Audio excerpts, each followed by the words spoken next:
let's look at an example of Jesus responding to a challenging cultural question in his day.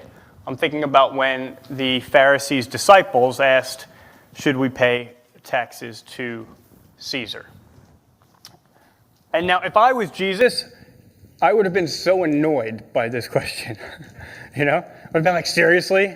Like, I'm the God of the universe, the creator of all, come to talk to you about the eternal truths of the universe, and this is the question that you have for me, taxes? Like, really? That's what we're going to spend our time talking about?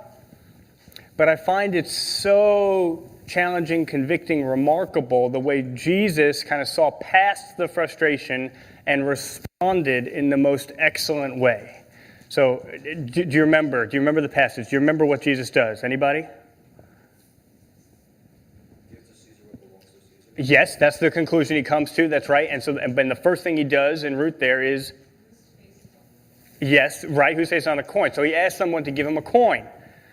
And he asked the question, whose face or whose image is on the coin? And they say, Caesar's. So then he says, well, give to Caesar what is Caesar's, but give to God what is God's. Now, the text says that they were amazed and they walked away. They should have stayed. And what should they have asked next in the conversation? What would be the next natural question in the conversation? Give to Caesar what is Caesar's, but give to God what is God's. What is God's would have been the next natural question.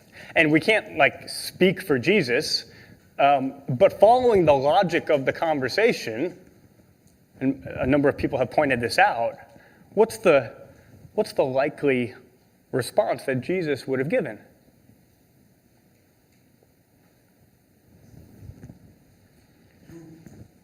Whose image is on you? Whose image is on this coin? That tells you who it belongs to. Give it to Caesar. But give to God what is God's. What is God's? Whose image is on you. And here's what I find so convicting about that passage. I hear this, and all I hear is a frustrating, annoying, superficial, post-truth question about taxes.